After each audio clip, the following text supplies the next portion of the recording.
Welcome back students to Ambition Study Center's online classes. So अब हम लोग जबकि हम लोगों ने सारी प्रॉपर्टीज इस लेसन की पढ़ चुके हैं, हम लोग सिमिलैरिटी लेसन पढ़ रहे हैं। तो अब सिमिलैरिटी पर डिपेंडेंट जो प्रॉब्लम सेट है हमारा, वो प्रॉब्लम सेट हम लोग अभी सॉल्व करने वाले हैं। प्रॉब्लम सेट सॉल्व करने वाले हैं। अब प्रॉब्लम सेट में जो पहला क्वेश्चन है वो है सिलेक्ट द एप्रोप्रिएट अल्टरनेटिव, यानी मल्टीपल चॉइस क्वेश्चन है। तो देखते हैं क्या दिया हुआ है उन मल्टीपल चॉइस क्वेश्चन में। पहले क्वेश्चन को देखेंगे। In a triangle ABC and PQR in a 1-to-1 correspondence AB upon PQ is equal to BC upon QR is equal to CA upon PR, यानी AB upon BC AB upon QR यानी AB upon QR BC upon PR BC upon PR and CA upon PR लिख दिया क्या मैंने? CA upon क्या दिया हुआ है? PQ. CA upon PQ. Take a look at it again. ABC और PQR ट्रायंगल 1-to-1 करस्पॉन्डिंग में करस्पॉन्डेंस रहता है, तो इनके करस्पॉन्डिंग साइड्स का रेशियो दिया है। AB किसको करस्पॉन्डिंग है? QR को। BC किसको है? PR को है। देखो AB QR को है और BC PR को है, यानी ABC PRQ ऐसा लिखा। दिख रहा कि नहीं? PRQ ABC PRQ इस टाइप में लग रहा है ये दोनों इसमें से। अब ये देखो CA PQ, ठीक है। अब हमको इनके लिए सिमिलैरिटी का करस्पॉन्डेंस बताना है, कौन सा ट्रायंगल किससे रहेगा। देखो AB upon QR BC upon PR CA upon PQ AB upon QR BC upon PR और CA अपॉन PQ।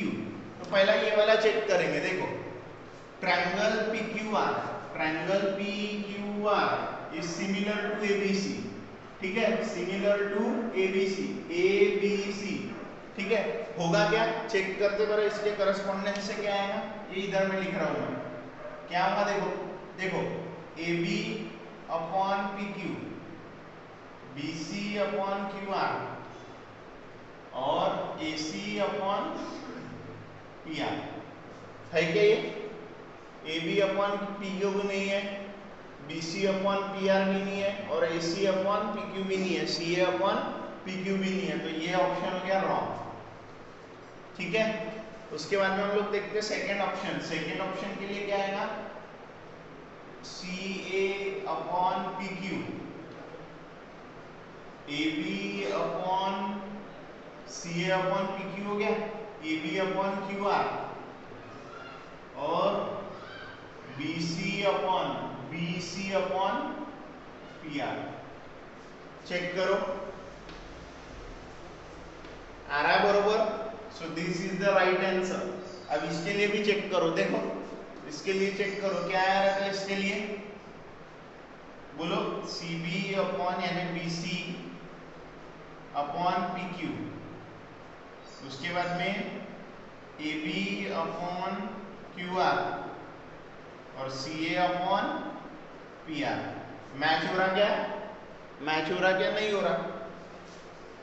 वैसे इसका भी करोगे तो नहीं होगा, ये राइट आंसर है। PQR is similar to a triangle CAB। क्यों? क्योंकि हम लोगों ने पहले ये कंपेयर करे, फिर हम लोगों ने बोले अगर ये कौन सा सिमिलर होता है इनके करस्पॉन्डेंस पर से सीधा ही मालूम पड़ता ना। देखो QR PR PQ है, PQ किसके साथ में मैच हो रहा? PQ CA के साथ में, PQ CA और QR PQ CA QR AB, यानी देखो CP के साथ में AQ के साथ में और RB के साथ में, तो CAB upon PQR CAB PQR, ये दोनों ट्रायंगल सिमिलर, ये similar triangle PQR similar triangle CAB। अब नेक्स्ट क्वेश्चन देखो क्या है, बहुत आसान क्वेश्चन है। In a triangle DEF and a triangle PQR, DEF और PQR ये दो ट्रायंगल्स हैं जो हम लोगों को क्वेश्चन में दिए हुए हैं। मैं ड्रॉ कर लेता हूं यहाँ पे।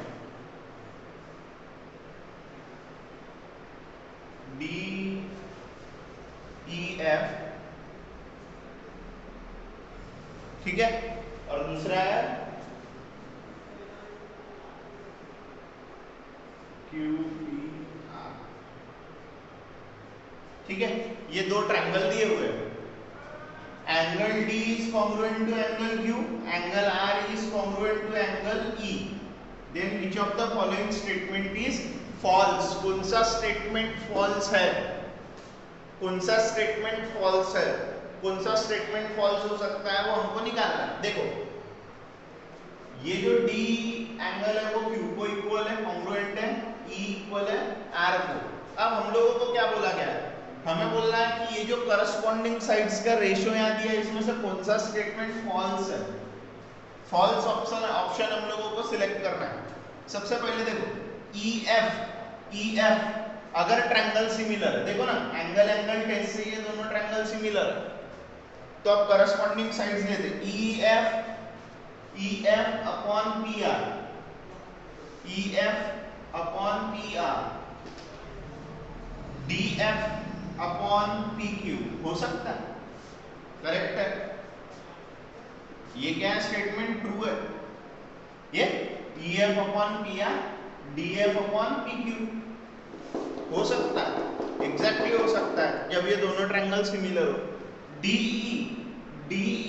Upon PQ, DE upon PQ, DE upon PQ, EF upon RP, DE upon PQ, EF upon RP, DE upon PQ, EF upon RP। ये होगा क्या? आई डोंट थिंक सो कि ये होगा। ये देखो, अगर मैं DEF भी लेता हूं, DEF को सिमिलर कौन आ रहा है? DEF को सिमिलर कौन आ रहा है? ट्रायंगल QRP आ रहा है। Let me check. So DE upon PQ आएगा क्या? DE अपॉन PQ आएगा क्या? DE अपॉन, ये देखो ना DEF ले लिया, उसके साथ में कौन कॉन्ग्रुएंट है? QRP सिमिलर है। सो DE अपॉन आएगा QR, यहाँ क्या है? PQ है, और EF अपॉन RP चलता है, EF अपॉन RP है, लेकिन DE के साथ में कौन आ रहा?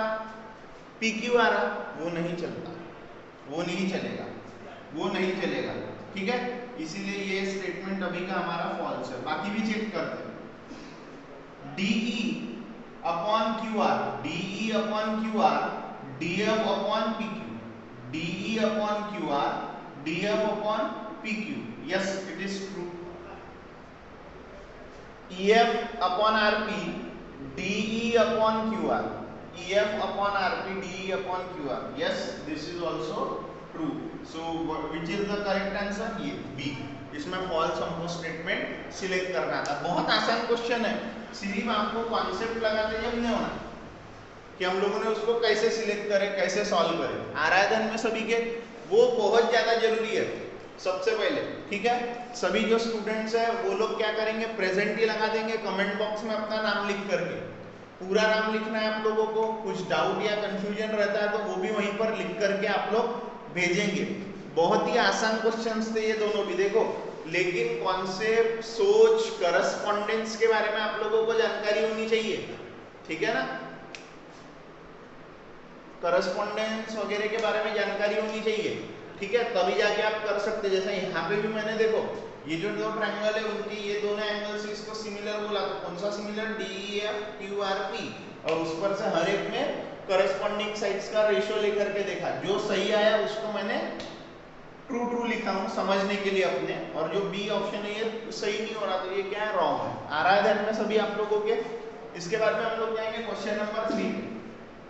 देखो क्या बोल रहा है, ट्रायंगल ABC, जो ट्रायंगल ABC है उसमें भी डायग्राम दिया, यस डायग्राम दिया हुआ है। मैं इसका डायग्राम थोड़ा ऊपर बना लेता हूँ। ABC और DEF, ABC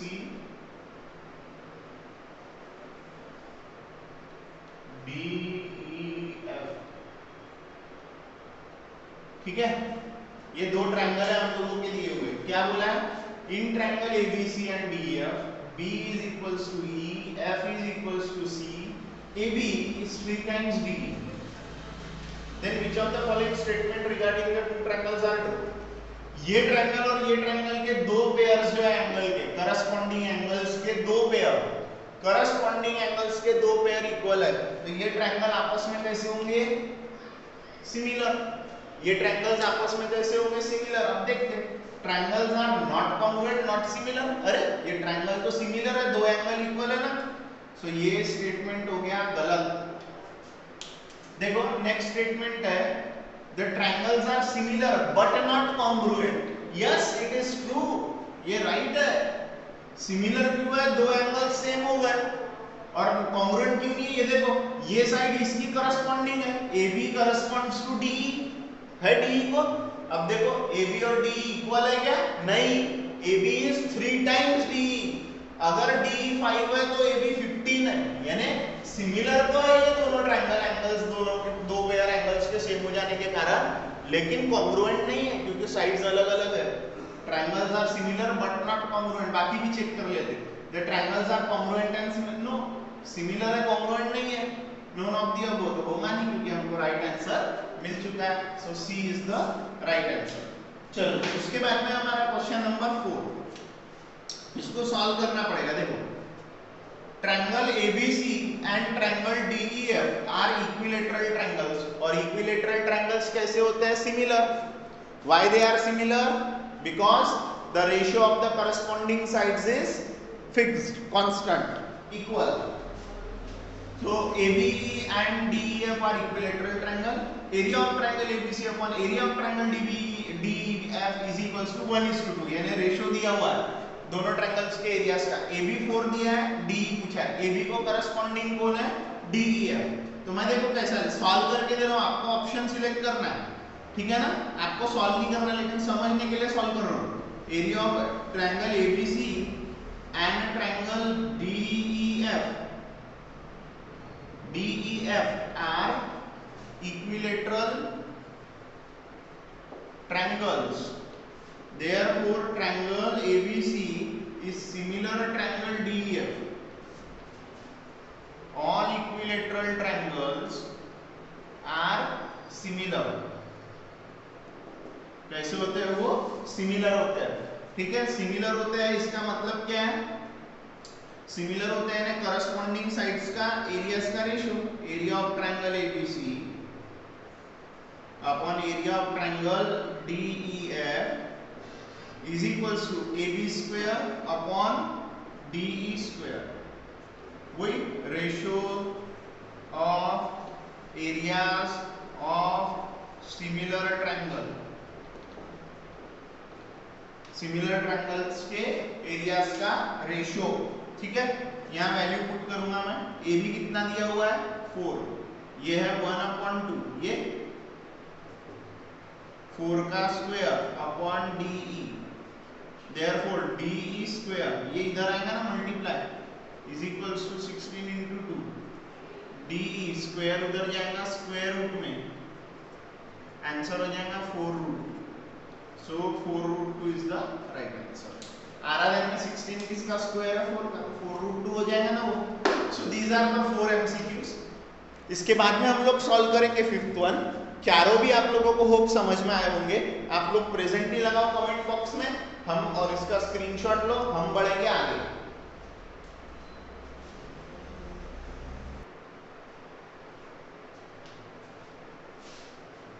ओके स्टूडेंट्स, तो अब बचा हुआ जो एक MCQ है वो हम लोग सॉल्व करने जा रहे हैं। क्या है वो क्वेश्चन देख लेते हैं हम लोग। Segment XY is parallel to segment BC, XY parallel है सेगमेंट BC को, then which of the following statements is true? एक तो BPT लग सकता है, AX upon XB is equals to AY upon YC, ये हो सकता है। या फिर ये पैरेलल है इसको, तो ये एंगल और ये एंगल करस्पॉन्डिंग है, ये एंगल और ये एंगल करस्पॉन्डिंग है। तो जो ये ट्रायंगल है और ये जो बड़ा ट्रायंगल है, यानी AXY और ABC, ये दोनों ट्रायंगल सिमिलर हो सकते हैं। एक तो BPT लगेगा,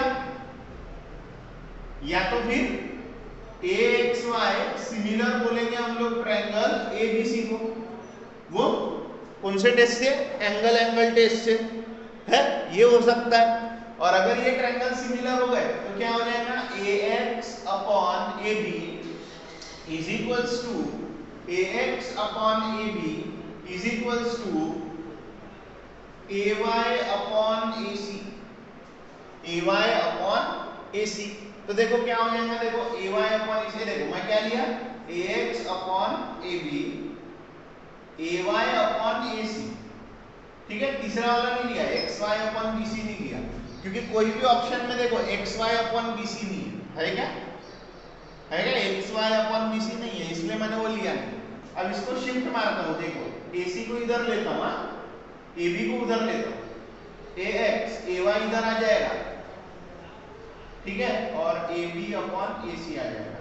कौन सा ऑप्शन है ये ab upon ac is equal to ax upon ay, ये कौन से केस के लिए, कौन से केस के लिए, when ax y is similar to abc, bpt के लिए नहीं, bpt वाला कोई ऑप्शन ही नहीं है। देखो आप ax upon xb is equals to ay upon yc है ही नहीं, या क्रॉस मल्टीप्लाई भी करते ax अपॉन ay और xb अपॉन yc है क्या, ax अपॉन ay है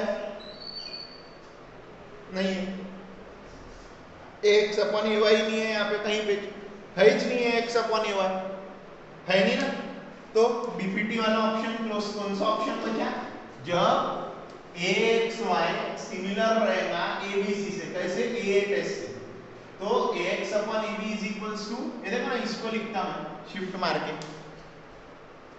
ये देखो इसको लिखता हूँ शिफ्ट करके, क्या हो जाएगा, देखो a b, ये देखो क्या कर रहा हूँ, इधर ध्यान दो, AB जो है वो इधर भेज दे रहा हूँ, किसके तरफ, इसके तरफ, और AY इधर भेज दे रहा हूँ। सो AY यहाँ आ जाएगा, AC यहाँ, AX अपॉन AB, ये उल्टा शिफ्ट कर दिया। सो ये ऑप्शन सही है इसके लिए, आराधन में बाकी ऑप्शन रॉन्ग आएंगे, कोई चीज से ये सही नहीं आने वाले, ये ऑप्शन राइट, ठीक है। सो ये कैसे किया मैंने, areas of the triangles are similar, triangles similar है तो उनके करस्पॉन्डिंग साइड्स का हम लोग क्या ले सकते हैं, रेशियो इक्वल ले सकते हैं, उस प्रॉपर्टी से मैंने इसको प्रूव किया। आप लोग भी समझ के करो बराबर से, ठीक है। इसके बाद में हम लोग जा रहे हैं क्वेश्चन नंबर 2 पर। देखो क्वेश्चन नंबर 2 क्या बोल रहा है, क्वेश्चन नंबर 2, क्वेश्चन नंबर 2 क्या बोल रहा है, in a triangle ABC BDC collinear है, एक ही लाइन में आ रहा है, ठीक है, एक ही लाइन में आ रहा है BDC, ठीक है, ये रहा BDC, ये एक ही लाइन में आ रहा है, BD दिया हुआ है 7 और पूरा का पूरा BC दिया हुआ है 20। सो DC कितने का हो गया, 13 का, अपने आप 20 माइनस 7 13। हमें देखो क्या बचा, ABD upon ADC, ABD upon ADC, ABD upon ABC, ADC upon ABC। अरे ये तो पूरे 3 जो ट्रायंगल बन रहे हैं उन्हीं के रेशियोज पूछे। तो देखो आप लोग देख रहे होंगे कि ये जो तीनों ट्रायंगल है are on the same base, on the basis of all 3 triangles, base of ABD, base of ADC, base of ABC lie in a same line BC, lie on the same line BC, एक ही line पे है BC पे। तो तीनों की जो Heights रहेगी, अगर किसी ट्रायंगल्स के बेसिस एक ही लाइन पे आ रहा है तो तीनों ट्रायंगल की जो हाइट्स रहेगी वो कैसी रहेंगी, सेम। और चेक करो, मैं हाइट बना रहा हूं, यहाँ पे ड्रॉ कर रहा हूं, ये देखो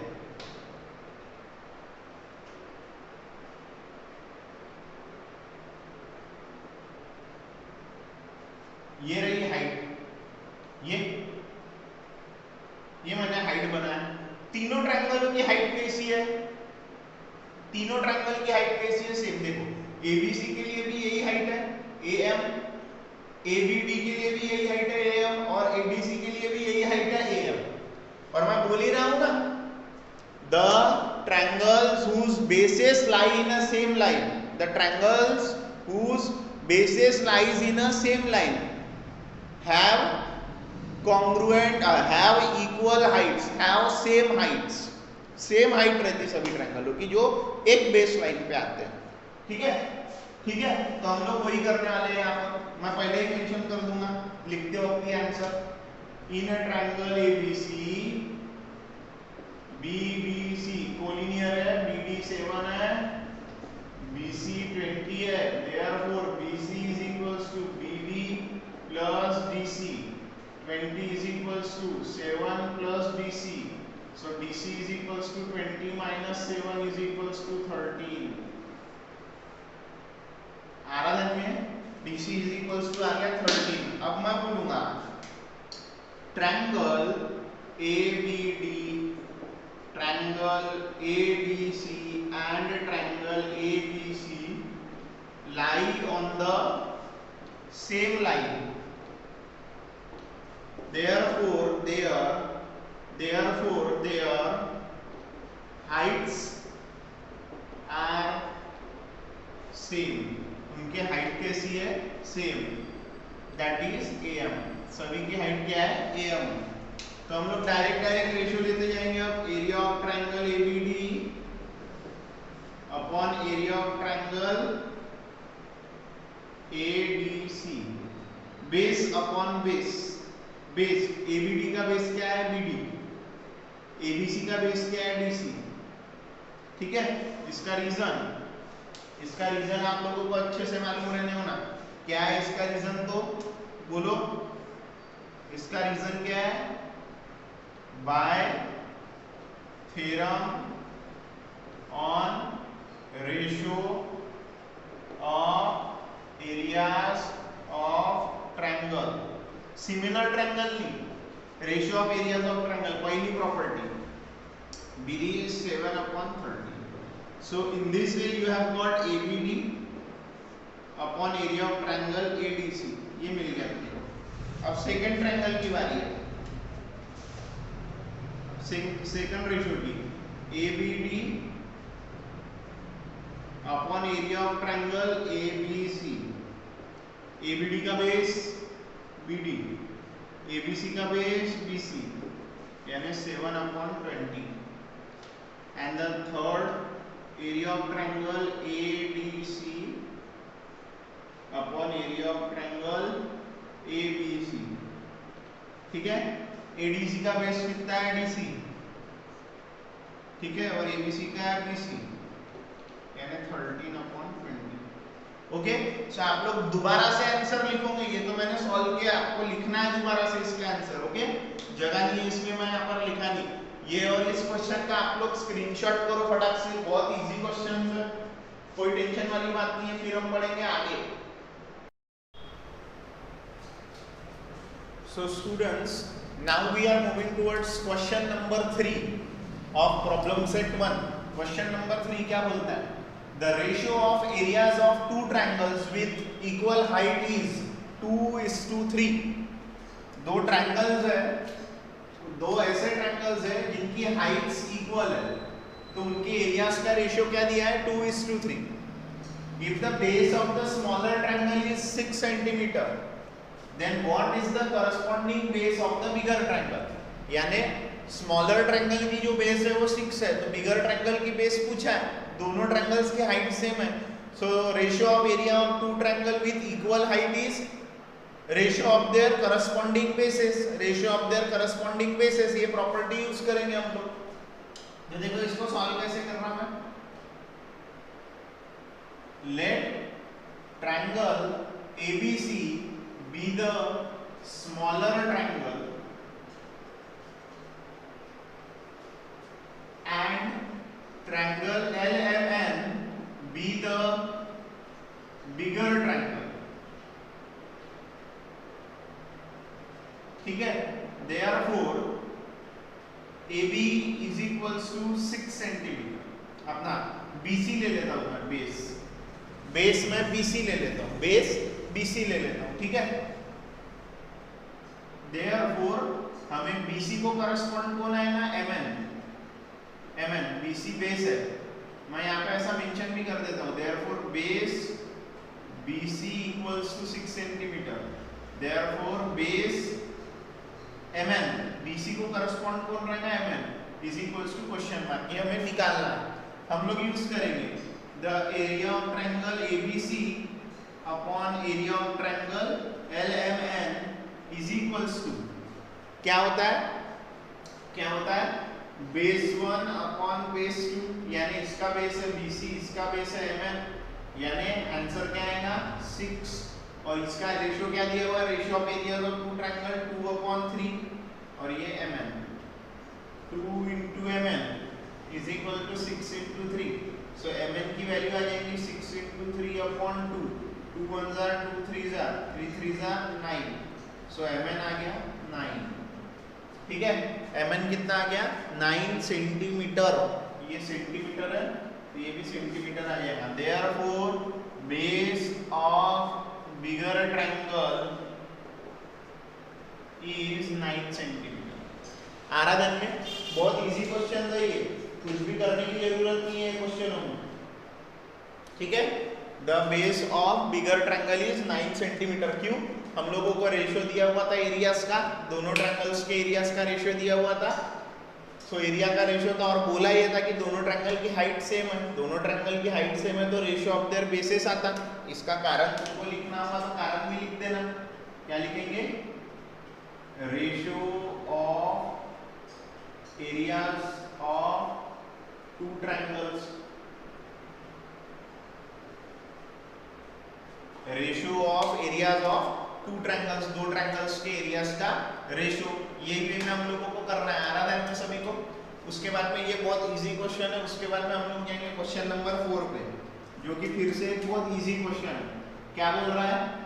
इन फिगर, देखो सॉल्यूशन में आप फिगर ड्रॉ करोगे, सॉल्यूशन में आप फिगर ड्रॉ करोगे, मैंने करके रखी गया है इसलिए मैं दोबारा नहीं कर रहा हूँ।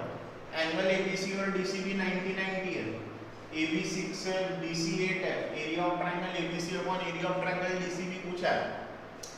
सो ABC को देखो और DBC को देखो, DCB को देखो, दोनों सेम बेस पे है। कौन से बेस पे? BC बेस पे है दोनों ट्रायंगल्स BC बेस पे। अब ये दोनों ट्रायंगल सेम बेस पे है तो इसका मतलब क्या हुआ? इसका मतलब ये हुआ कि इन दोनों ट्रायंगल्स का एरियाज का ratio is equal to the ratio of the corresponding heights because they are of the same base. हम बोलेंगे triangle ABC and triangle DCB are on same base BC. Therefore, area of triangle ABC upon area of triangle DCB is equals to H1 upon H2, ratio of areas of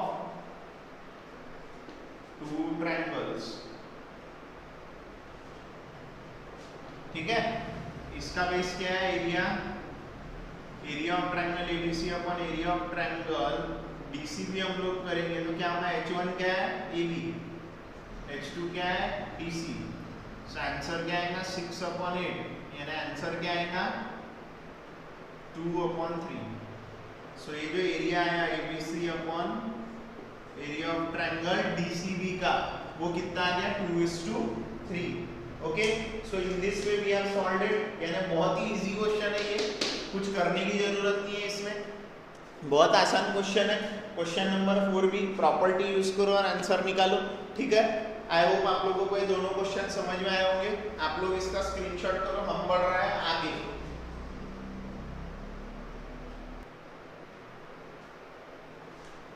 now students, it's time for question number 5।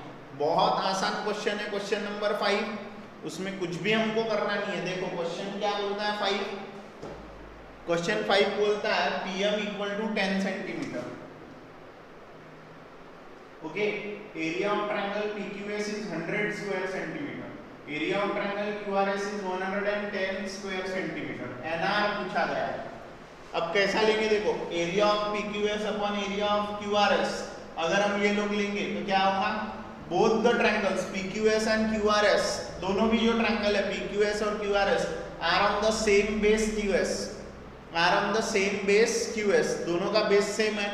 So the ratio of areas of the two triangle having same base is ratio of their height. So हम लेंगे PM upon NR, PQS का area 100 है, इसका area है 110, हो जाएगा 10/NR, NR मिल जाएगा उस पर से। बहुत इजी है, देखो मैं कैसा लिखूंगा इसको, triangle PQS and triangle QRS are on the same base QS, so both the triangle have, यानी ये स्टेटमेंट भी लिखने की जरूरत नहीं है, हमने बोल दिया ना सेम बेस पे करके। सेम बेस पे इसका मतलब क्या हो गया, area of triangle PQS upon area of triangle QRS equals to H1 upon H2। Reason क्या है, the ratio of areas of two triangles having same base, क्या है, the ratio of areas of two triangles having same base is equal to the ratio of their corresponding heights। है ना statement, वही तो है, ठीक है। तो क्या होगा, area of triangle PQS upon area of triangle QRS is equals to PM upon NR। Heights है ना वो 100 upon 110, 10 upon NR, cross multiply होगा 100 into NR is equals to 10 into 110, so NR is equals to 110, क्या लेना, 10 into 110 100 upon 100, NR आ जाएगा 11। so हम लोग therefore लिखेंगे NR is equals to 11 units, नहीं सेंटीमीटर आएगा, सेंटीमीटर दिया है। आराधन में आप लोगों के बहुत आसान क्वेश्चन है, जिसको प्रॉपर्टी पता है वो बहुत आसानी से कर सकता। पेपर में हार्डली 2 मार्क के लिए आएगा ये क्वेश्चन, 2 मार्क के ऊपर इसकी वैल्यू नहीं है। स्क्रीनशॉट करो, साथ ही साथ प्रेजेंट टीवी लगाओ, फिर हम लोग बढ़ रहे हैं आगे।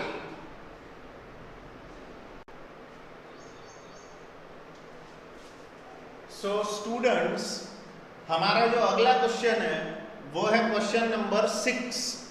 क्वेश्चन नंबर 6 एक बहुत ही इजी क्वेश्चन है, बस आप लोगों को थोड़ा सा दिमाग लगाने की जरूरत है। जो कुछ भी चीजें अब तक अभी हम लोगों ने पढ़ी है उसका यूज अच्छे से करते आना चाहिए।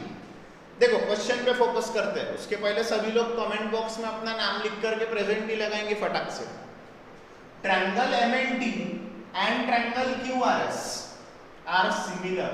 ये दोनों ट्रायंगल कैसे है, सिमिलर है। आगे देखो क्या बोल रहा है, length of the altitude drawn from point T point से अल्टीट्यूड ड्रॉ कर रहे हैं। T पॉइंट से ड्रॉ की हुई अल्टीट्यूड कौन से साइड पे बनेगी, MM साइड पे। कितनी लेंथ की है, 5 यूनिट्स की। Length of the altitude drawn from point S, QRS में जो S पॉइंट आएगा उससे बनाई वाली जो अल्टीट्यूड रहेगी वो कितने डिस्टेंस की रहेगी, 9 unit. Find the ratio of MNT, area of MNT upon area of QRS, ये निकालना है। Area of MNT upon area of QRS, triangle similar है तो क्या होता है area of similar triangles, square the ratio of the squares of the corresponding sides, the ratio of the squares of the corresponding side. जो corresponding sides है उनके squares का ratio होता है। अब करस्पॉन्डिंग साइड्स कौन सी है, MN NT, MN QR, NT RS, MN MT QS। किसी ना किसी एक पेयर की स्क्वायर निकालने की जरूरत है हम लोगों को, किसी ना किसी एक करस्पॉन्डिंग साइड्स के पेयर का स्क्वायर का रेशियो निकालने की जरूरत है हम लोगों को। सो ये क्वेश्चन सॉल्व करने के लिए मैं देखो सबसे पहले मैं डायग्राम तैयार करूंगा। सबसे पहले मैं एक डायग्राम तैयार करूंगा, जो मेरे को क्वेश्चन बोल रहा है उस हिसाब से मैं डायग्राम तैयार पहले करूंगा। देखो क्वेश्चन क्या बोल रहा है, MNT। सो पहले मैं MNT बना लेता हूं।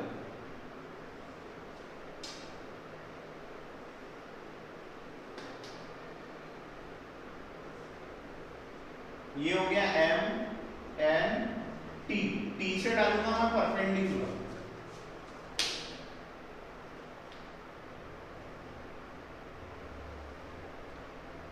ये डाला मैंने परपेंडिकुलर, मैं बोलता हूँ ये परपेंडिकुलर ने एक्स पे कट किया, ठीक है। और दूसरा जो है ये 5 का 5 यूनिट की है। अब दूसरा है ट्रायंगल जो बड़ा है, जैसे जिसकी अल्टीट्यूड बड़ी है ना, अल्टीट्यूड बड़ी है ना, ट्रायंगल बड़ा,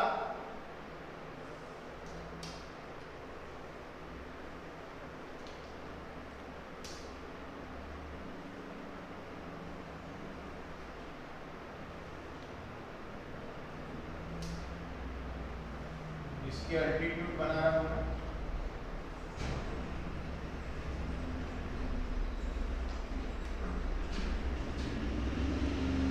ये रही इसकी अल्टीट्यूड QRS, और इसको बोल लेता हूँ y, ये है 9 यूनिट्स की। कितने यूनिट्स की दी हुई है? 9 यूनिट्स की अल्टीट्यूड सही है। अब हम देखो area of MNT upon area of QRS लेना है, दोनों ट्रायंगल सिमिलर है, तो हमें क्या करना पड़ेगा, एक तो MN square upon QR square, या फिर NT square upon RS square, या फिर MT square upon QS square, ये कुछ करना पड़ेगा। अब ये कैसा करेंगे, डाटा तो हमें अल्टीट्यूड का दिया है, तो हम लोग ये कैसे लाएंगे, इसके बारे में जानकारी कैसे लाएंगे? देखो इस प्रकार से वो जानकारी आएगी। सबसे पहले हम लोग क्या करेंगे, हम लोग बोलेंगे MNT और QRS सिमिलर है, तो ये जो Q एंगल है और ये जो M एंगल है, M और Q एंगल, ये आपस में कॉन्ग्रुएंट है। सिमिलर ट्रायंगल के करस्पॉन्डिंग एंगल्स कैसे होते हैं? कॉन्ग्रुएंट। सिमिलर ट्रायंगल के करस्पॉन्डिंग एंगल्स कैसे होते हैं? कॉन्ग्रुएंट। फिर मैं बोलूंगा MXT और QYS, ये दोनों ट्रायंगल सिमिलर है। क्यों? ये इसको 90-90, दो पेयर कॉन्ग्रुएंट हो गई, तो MXT और QYS ये दोनों क्या हो जाएंगे? सिमिलर। ये दोनों ट्रायंगल सिमिलर हो गए, तो मैं सिमिलर ट्रायंगल्स की करस्पॉन्डिंग साइड्स का रेशियो ले सकता हूं। सिमिलर ट्रायंगल के करस्पॉन्डिंग साइड्स का रेशियो, ये देखो ये एक MXT है, MXT ट्रायंगल, और दूसरा ट्रायंगल रहेगा QYS। ये दोनों ट्रायंगल मेरे सिमिलर हो जाएंगे, तो मैं रेशियो लूंगा ना किसका? देखो कोई भी दो साइड का, देखो जो जरूरी है, देखो MT और QS इन दोनों में भी आ रही MT और QS आ रही, MT और QS, तो मेरे को MT देखो क्या ले रहा मैं, MT upon QS is equals to XT upon YS, ये XT upon YS altitudes XT upon YS कब होता है? ये दोनों ट्रायंगल सिमिलर हो गए ना, तो सिमिलर ट्रायंगल की करस्पॉन्डिंग साइड्स का रेशियो कैसा होता है? इक्वल। मैंने ये वाली पेयर लिया MT upon QS, XT upon YS। MT upon QS कितना है? 5/9, यानी अपना MT अपॉन QS ये कितना है? 5, ये कितना है? 9। अब ये रख देंगे हम यहाँ पे, दोनों ट्रायंगल सिमिलर है, तो यहाँ रखेंगे MT अपॉन QS का स्क्वायर, यानी 5 square upon 9 square, 25 upon 81 answer आएगा। देखो है इजी क्वेश्चन है। चलो जब लिखेंगे ना तो और अच्छे से समझेगा, लिखेंगे तब और अच्छे से समझेगा। देखो लिखना कैसा हो, मैं लिखते वक्त मेरे को देखो क्या करना है, इधर ध्यान देना। मैं सबसे पहले बोलूंगा triangle MNT similar triangle QRS, ठीक है। ये सिमिलर होने की वजह से angle M is congruent angle Q, corresponding angles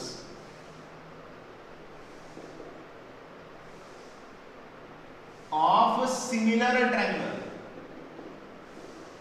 similar triangles के corresponding angle.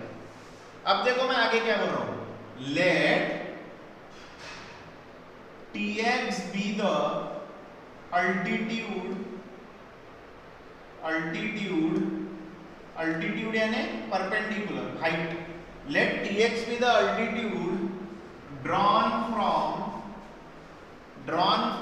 point T on MN and SY be the altitude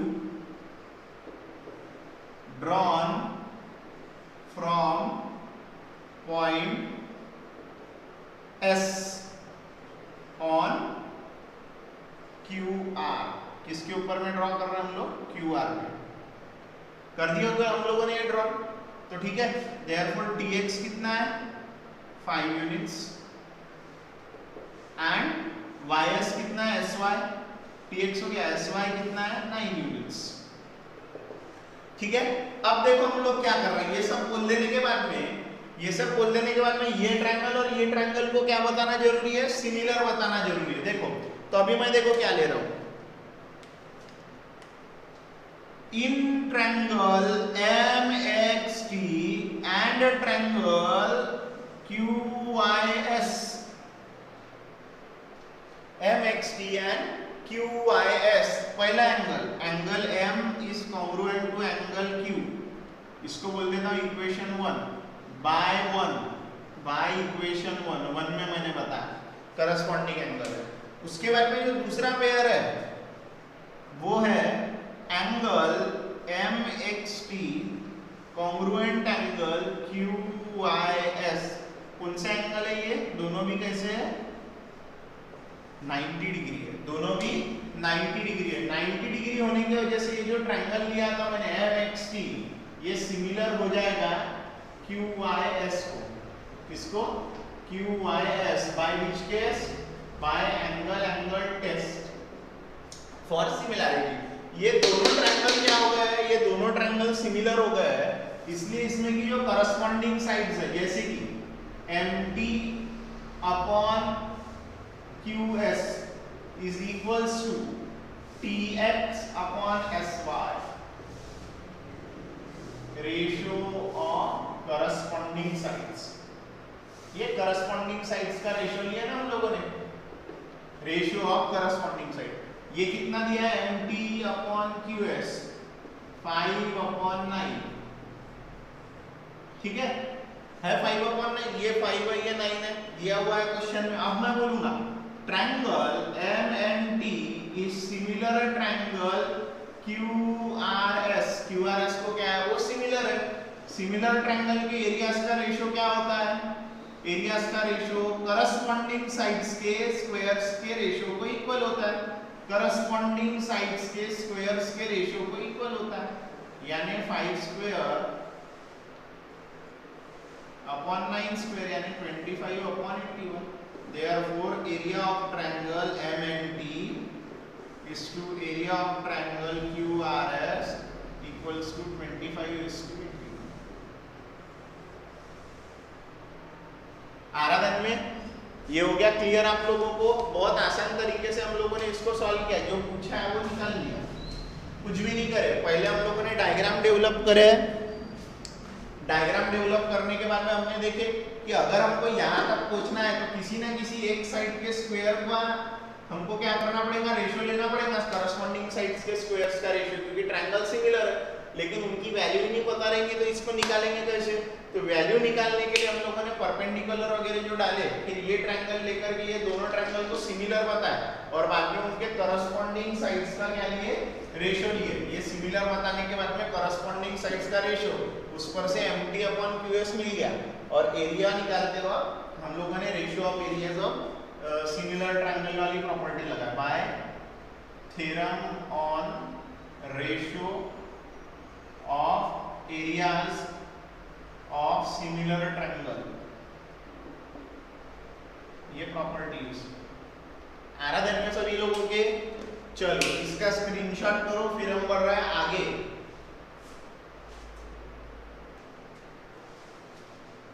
ये जो क्वेश्चन नंबर 7 है students, will be a homework question. आप लोग बड़े ही आसानी से इसको सॉल्व कर सकते हो, ठीक है। आज हम लोगों ने क्वेश्चन नंबर 7 तक के सॉल्व कर लिए, अब बचे 8, 9, 10, 11, 12, 13। ये हम लोग नेक्स्ट लेक्चर में सॉल्व करेंगे। होप आप लोग सभी लोग इसको अच्छे से प्रैक्टिस करो, छोड़ना कुछ भी नहीं है, बिल्कुल छोड़ेंगे नहीं कुछ भी, पूरे तरीके से जाएंगे और आज के आज ही इन क्वेश्चनों की प्रैक्टिस करो। बहुत इजी है, प्रॉपर नोट्स और प्रैक्टिस, और होप आप लोग सब थ्योरी को भी रिवीजन कर रहे होंगे बार बार, ठीक है ना। जो नोट्स आपके टेक्स्ट बुक में डाटा दिया रहता वो भी पढ़ते रहो, and more importantly revision is very important. आप लोग प्रॉब्लम सेट सॉल्व कर रहे हो तो सॉल्व करने से पहले, प्रैक्टिस करने के पहले आप लोगों को एक्सरसाइजेस, जो प्रॉपर्टीज हमने पहले पढ़ी थी वो रिवीजन करना सबसे ज़्यादा जरूरी है। रिवीजन आप लोगों की जितनी ज़्यादा बार होंगी उतने आपके 100 आउट ऑफ 100 लाने के चांसेस बढ़ेंगे। जितना कम बारी आप रिवीजन करो उतना कम आपको मार्क्स मिलेंगे, क्योंकि आपको वो पक्का नहीं होता, प्रॉब्लम ही पक्का नहीं होता दिमाग में हम लोगों के। प्रॉब्लम दिमाग में ठीक करना है, पूरा फिक्स करना है, तो आप लोगों को सबसे ज्यादा जरूरत होती है रिवीजन की। मैं बार बार आपको बताता हूँ, साल भर में सिलेबस 5 से 6 बार जाना चाहिए, आग के नीचे से पूरी सॉल्व होके जानी चाहिए किताब 6 से 7 बार, तब जाके आउट ऑफ आराम से आते। और एक्स्ट्रा क्वेश्चंस अच्छे से सॉल्व करने के, और उसकी भी मैंने ट्रिक बताया आप लोगों को।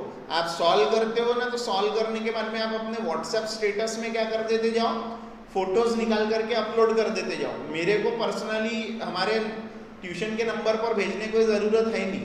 प्राइवेसी सेटिंग चेंज करो अपने व्हाट्सएप स्टेटस की, और ओनली एम्बिशन स्टडी सेंटर को ही शो करो, ऐसी सेटिंग कर दो उसकी, वहाँ पर सिलेक्ट कर लो कॉन्टैक्ट, तो फिर हमें ही दिखेगा वाला स्टेटस आप लोगों का। और साथ ही साथ आप लोग प्रेजेंट ही बार बार लगाओ, प्रेजेंट ही लगाना बहुत जरूरी है, ठीक है। और बार बार जैसे जब ये लेक्चर खत्म होता है ना, उसके बाद में आपके पास में 1 से 2 घंटे होते हैं, उसमें ये लेक्चर को और 2-3 बार देख लेने का, 2 बार देख लेने का, और तब के तभी वो टॉपिक को अच्छे से समझ के प्रैक्टिस कर लेने की। कभी कभी क्या होता है, अपन फर्स्ट टाइम देखते रहते तो वो पॉइंट अपने ध्यान में नहीं आता, अगर उसको हम लोग दोबारा से देख लेना तो हमारी खुद की ही क्वेरी दूर हो जाती है। फिर भी अगर आपको कुछ क्वेरी रहती है तो आप कमेंट बॉक्स में कमेंट कर सकते हो, या हमें व्हाट्सएप मैसेज कर सकते हो, कुछ भी कंफ्यूजन रहा तो, ठीक है। इसी अंदाज में हम लोगों को अभी एजुकेट होते हुए चलना है, क्योंकि जिस प्रकार से अभी एटमॉस्फेयर हो गया है, ऑनलाइन एजुकेशन ही अभी आने वाला ट्रेंड है। अब इसको हम जितने ज़्यादा जल्दी एक्सेप्ट कर लेंगे उतना ज़्यादा बेटर है, ठीक है। हो सकता है किसी किसी का ऑनलाइन में नेटवर्क प्रॉब्लम हो या बाकी की चीज़ें हो, लेकिन उसके लिए भी व्यवस्था हम लोग करके रखते हैं, इसीलिए आप लोगों को बाद में भी वो वीडियो देखने मिल जाता है कभी कभी। लेकिन आपको जिस समय लाइव का हम लोगों ने बता करके रखा है, उसी समय आप लोगों को वो वीडियो देखना है, ये आपको फिक्स कर लेना है दिमाग में अपने। बहुत आसान और बहुत ईजी लेसन है सिमिलैरिटी। इसके बाद भी हम लोग बहुत आसान लेसन पढ़ने वाले, इसके बाद में हम लोगों को आई थिंक पाइथागोरस थ्योरम हम लोगों का नेक्स्ट लेसन है। That yes, Pythagoras theorem, it is also very easy lesson, कोई टेंशन नहीं है, पूरा मैथमेटिक्स इजी है, पार्ट 1 पार्ट 2 दोनों। सिर्फ करना यह है, जब पढ़ाया तब प्रैक्टिस, और एफर्ट लेने वाले बच्चे जो है, जैसा अगर हो सकता है कि कोई स्टूडेंट वीक हो, लेकिन वीक स्टूडेंट का एंड नहीं है, बिकॉज एंड का असली मीनिंग ये है, एफर्ट नेवर डाइज। आप एफर्ट करो तो वो कभी वाया नहीं जाने वाला है आपका एफर्ट, आपको कुछ ना कुछ मिलेगा ही उसमें से। तो उसी की शुरुआत हम लोगों को अच्छी रखनी है। अभी इनिशियल हमारे लेसन्स चल रहे हैं, तैयारी कर करके रखो, तैयारी कर करके रखो, बोर्ड के लिए तैयार होके बैठे रहो, और बहुत अच्छे से हमको मार्क्स लाने हैं, ये टारगेट बना लो, ठीक है। तो चलो, यहाँ तक के हम लोगों ने क्वेश्चन नंबर 7 तक के आज के इस लेक्चर में कर लिया है। अब अगले जो बचे क्वेश्चन है ये नेक्स्ट पीरियड में हम लोग लेंगे, ठीक है। Bye bye.